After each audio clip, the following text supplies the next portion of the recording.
Good evening, I'm Katerina Georgieva. This is CBC Windsor News. Thanks for joining us. Ontario's Ministry of Health has announced the first recorded death of a measles patient from an ongoing outbreak in the province. An infant born prematurely died after being infected before birth through their unvaccinated mother. The family is from southwestern Ontario. This is real, this is impactful, and as we have seen this week, sometimes can lead to death. Ontario's top doctor says the baby also faced other serious medical complications unrelated to the virus. The province's current outbreak began in October with a travel-related case in New Brunswick. Most recent counts included over 2,000 probable cases.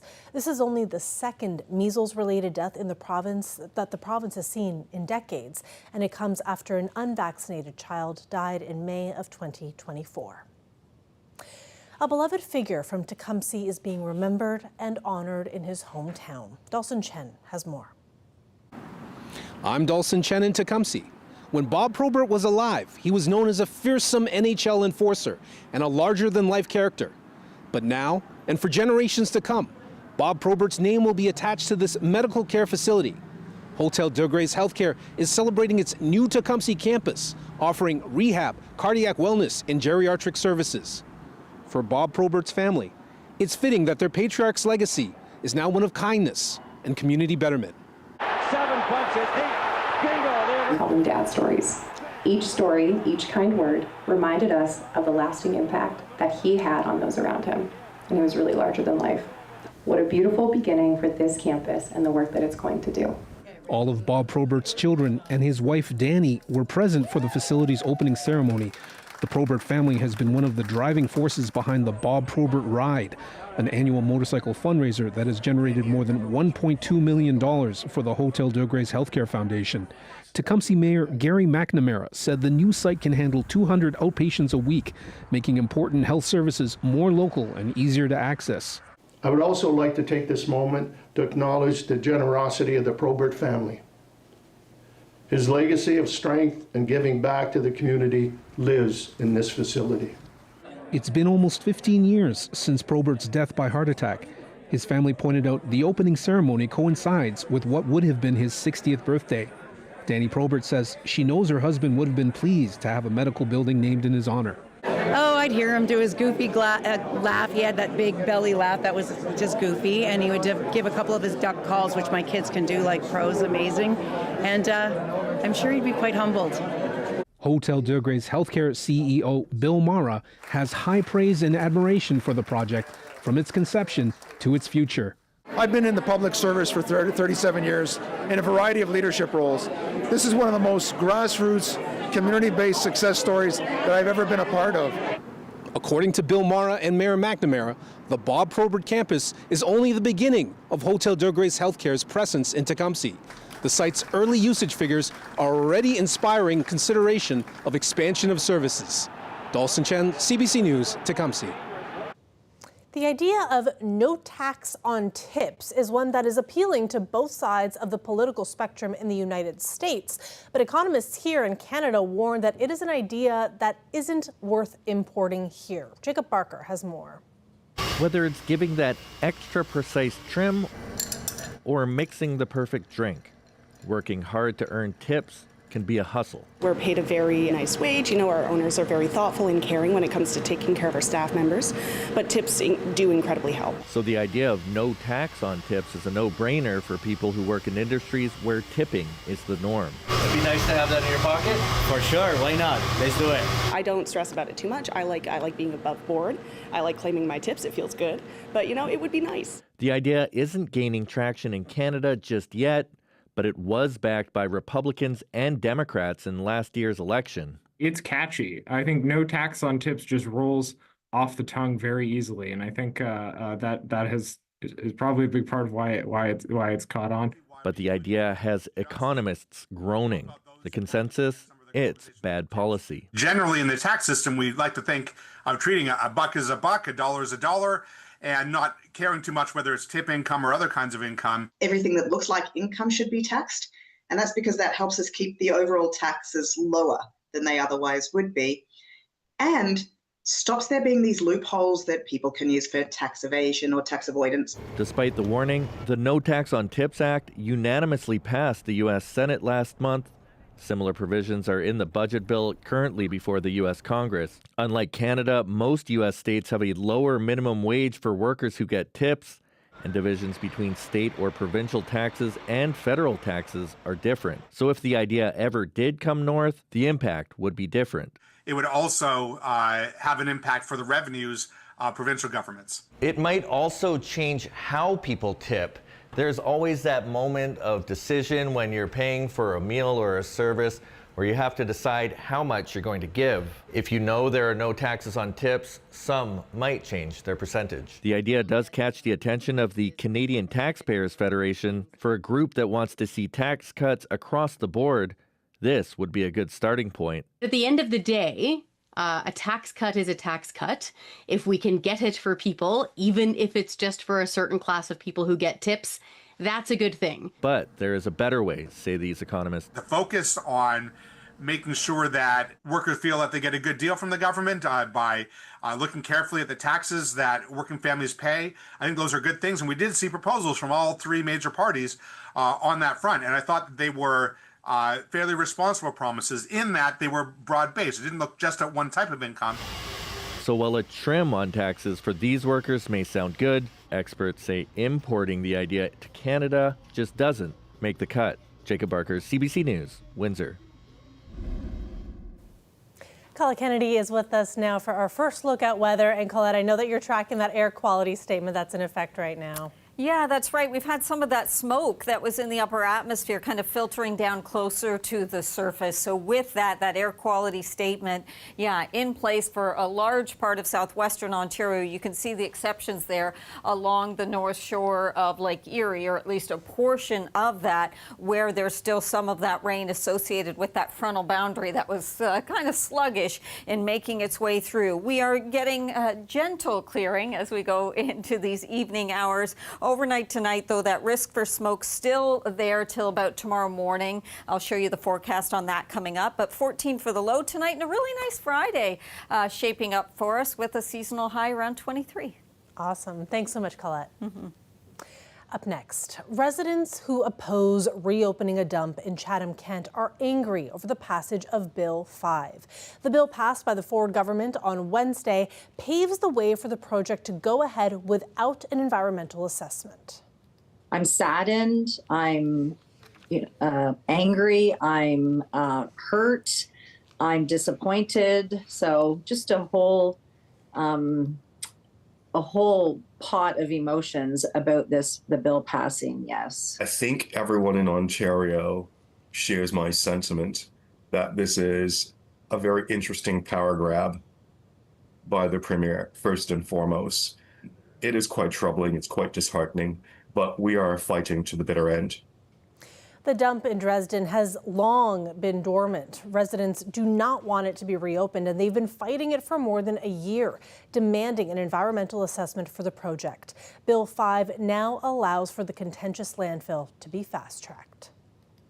We turn now to the situation out west. As crews continue to fight wildfires in northern Saskatchewan, at least one community has been allowed to return home. But the danger isn't over yet. Alexandra Silberman has more about the situation on the ground. We're here in the community of Weyakwen on the edge of two wildfires. This is a community that was largely spared by these wildfires that came dangerously close. You can see the contrast around me. This forest over here completely charred by fire that burned a perimeter entirely around the community. The only greenery left just right in the village as that fire came dangerously close to homes, stopping just a few hundred meters away from residential areas. We had the chance to speak with some firefighters here on the ground, still working to put out hot spots and stop those flames from reigniting and threatening the hamlet. And they described to us what the challenging conditions have been like on the ground. Have a listen. It used to be nice out here, actually. There's a lot of green. There's nothing but black around here now. Trees, all the deadfalls all burnt up. It's a big difference. The people who live here in Weyahquin are among the upwards of 10,000 people forced out of their homes in Saskatchewan from these fires. Some of them are expected to come back to Weyahquin today to see what conditions are like here on the ground, but many are expected to stay in Prince Albert in the cities in the south for a number of days. We heard from a family that evacuated earlier who say they don't know when they'll be able to return home to their community. Just, I don't know when we're gonna go home, if we're gonna have a home when we get back. This highway is where thousands of people fleeing their homes in northern Saskatchewan have been traveling in recent days. The conditions along the highway have been incredibly hazardous. There's still active fire burning right along the roadway. You can see this thick smoke billowing behind me from that fire, creating limited to zero visibility. At the curve of this road, you can hear the crackling of the flames as that fire continues to threaten the roadway, making it difficult for people to travel to safety. And with these hot and dry conditions, there's no sign of relief in sight in the forecast for the firefighting crews on the ground. Alexander Silberman, CBC News, Weyahquin, Saskatchewan. As wildfires also rage across Manitoba and people evacuate, the Winnipeg Humane Society has opened a temporary animal shelter to care for the pets who were left behind. CBC's Zabina Ahmed brings us more from the facility. In the rush to house human evacuees from Manitoba's wildfires, the family pets are often forgotten. Now there's a temporary pop-up animal shelter at the St. Norbert Community Centre.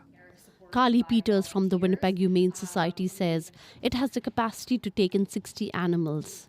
You get your food and water and your enrichment, and that includes, cuddles from volunteers, but also like frozen Kongs or lick mats, regular walks, and exercise in the beautiful hockey rink that St. Norbert has provided for us as an exercise space for the animals. Cara Hollick is the vet tech at Winnipeg Humane Society.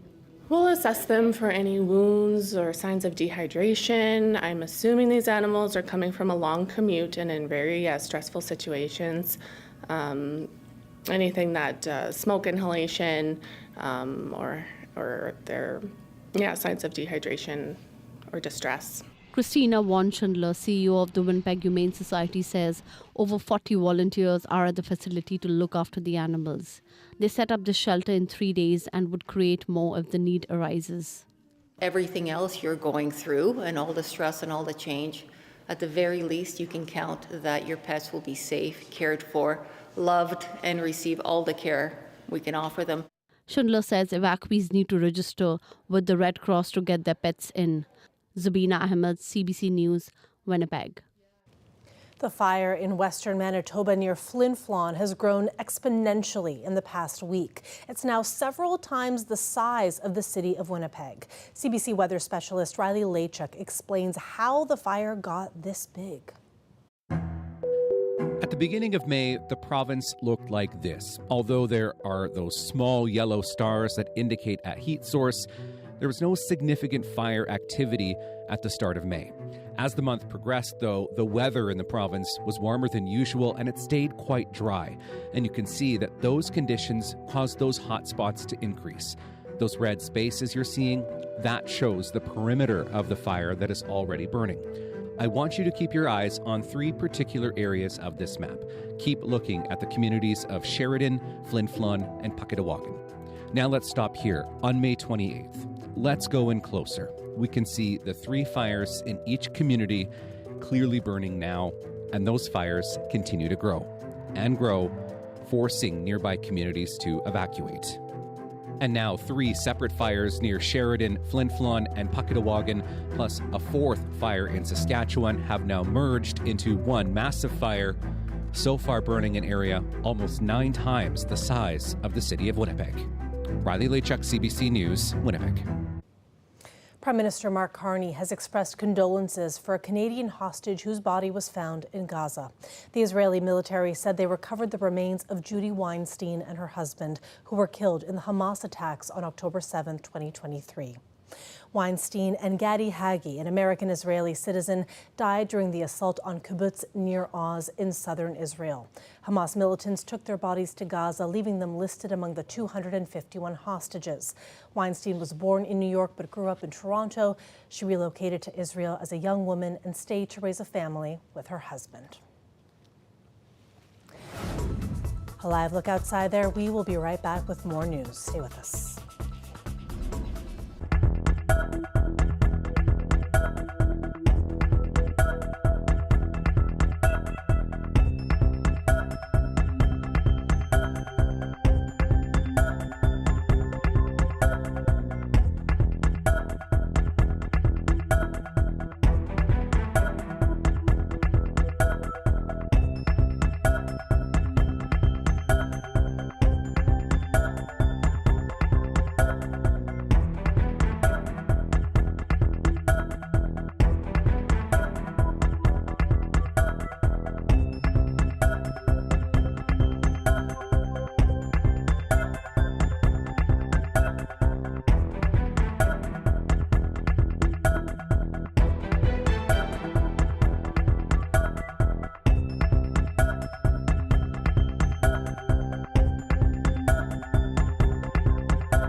Welcome back. Prime Minister Mark Carney is in private talks with U.S. President Donald Trump. It's as Canada looks to push back after he escalated his steel and aluminum tariffs recently by doubling them. David Thurton brings us more on the closed-door negotiations. Look, I have a lot of respect for this man. A month after this high-stakes Oval Office meeting, Mark Carney and Donald Trump are holding direct talks. A source confirms the Prime Minister and the President have had a few evening phone calls and exchanged text messages since. Hi there. Has the Prime Minister been speaking with the President since the Oval Office meeting? The industry minister wouldn't share details about those conversations or how negotiations are going. Do you really think I'll answer that question? No, but I won't answer that question. We won't negotiate in public, and we'll let the Prime Minister do his work. Those negotiations come at a time when Donald Trump has doubled tariffs on aluminum and steel. The bosses from the sector are urging the federal government to retaliate. I had a meeting with all the major CEOs of the steel sector and also with the labor representatives. We're in solution mode. Our goal is to make sure that we are there to support the sector. But the opposition says the government is letting steel and border towns down. facing enormous business and job losses, the very Prime Minister who promised to be elbows up is now allowing trade at the new Gordie Howe Bridge to collapse. We entirely share our colleagues' view that the tariffs imposed not only on steel and aluminum at a ridiculously punitive rate of 50%. It's not clear what the government will do if negotiations with Washington fail. Let's just all hope they get a deal, but if they don't, we have to come out guns a-blazing. The Ontario Premier is willing to give negotiations more time, but only so much. And if that deal does not happen in the next few days, then we have to slap another 25% tariff on top of the existing 25% tariff on our aluminum and steel. With the G7 summit set for later this month, sources tell CBC and Radio-Canada that there could be some sort of Canada-U.S. trade deal by the time Carney and Trump meet at the Leaders' Summit. In Alberta, David Thurton, CBC News, Ottawa. Statistics Canada has released its report on exports for the month of April, showing a staggering drop. It also reveals Canada's global trade deficit for that month reached a historic high at $7.1 billion. CBC's Anis Haidari has more. Exports from Canada took a sharp dive in April, especially for Canadian manufacturers. Industrial equipment and parts down more than 22%. It's the perception that we could see a future tariff or that we have a tariff coming in. So that has basically made our U.S. sales, it vaporized them. There's been almost zero U.S. sales since Donald Trump has taken office. Exports to the United States in particular, a big drop, down 15.7%. And auto parts manufacturing hit very hard, down nearly 18%. The industry blames tariffs. The automakers are now all saying they're going to start pricing in the tariff to the end consumer. So what we've seen as a dampening in demand will be a freeze in demand. By the way, I don't need your seats and I don't need your springs. We're very worried about that. Softening trade with the U.S. also has the Bank of Canada worried. Canada's trade is very concentrated with the United States. Look, it's always going to be concentrated with the United States. Just look at a map. I mean, Canada, the United States, I mean, geography is determinant. But that doesn't mean we can't diversify our trade. Economists say that's not enough at this point. The losses that we suffered with the trade with the U.S. Have not been in any way made up by our exports to other regions. The good news is that we did see a good solid increase in exports to other parts of the world. Like so many Canadian economic indicators, it still comes down to U.S. tariffs. So this trade war is going to have real implications on shutting down production, slowing production, shutting down production in some cases, hopefully temporarily. And that means layoffs, job losses. This data was called unsurprisingly ugly by a Canadian bank. At a minimum, it's another indication of economic pain hitting this country. Anis Haidari, CBC News, Calgary. We'll be back with Colette Kennedy after the break with more on your weather forecast. Stay with us.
Colette Kennedy is back with us now for more on weather. Colette, give us some more information about how our air quality is being impacted once again by that smoke coming from the west. Yeah, and so what we're looking at is, we had kind of the hazy skies, and mostly that was with the smoke in the upper atmosphere, and there has been some of that mixing down closer to the surface. So the current air quality health index for Windsor is at an 8, so that is on the high side, or it goes into the high range there when we have numbers like that. And the forecast is for it to be close to that for tonight into tomorrow, kind of coming down perhaps to about a 7. So that's what we're looking at with this air quality statement. It's not an alert, it's not quite to that level, but just reminding the elderly or the young or those with some health conditions, or if you have to work outdoors, that you need to kind of monitor things and make sure that you're feeling okay, and maybe you need a little more time indoors. But just looking at that forecast here, you can see we're kind of towards the moderate areas of surface smoke or smoke near the surface, but see how we get more into those blues as we ride through tonight into tomorrow, and we're getting more towards the lower end. So that's why I do think we'll be seeing things getting a little bit better and seeing our temperatures getting a little bit better. What a departure from yesterday, right? We're talking about a lot of cloud cover today, some wet conditions, misty conditions, and only 17 degrees. There is still a slim chance we could have an isolated thunderstorm rolling through in the evening hours, but I think mostly that's going to stay south and east of us. I know we had some active weather through the overnight hours of the last night, not just a severe thunderstorm warning around Harrow, but as that cell was pushing further east, even getting towards Chatham-Kent into a tornado warning for a time there. So that most of that is along that frontal boundary, which is finally kicking through. It's really been sluggish on its way. We get a little cloud cover coming back in, but mostly I think we're looking at a pretty nice day for Friday as well, getting those temperatures to rebound a little bit. Saturday's looking pretty good too. I will say that into Sunday, a little more cloud cover, and I'm starting to bring like the slimmest chance for some showers in. But for the most part, it looks like we're going to have a good weekend.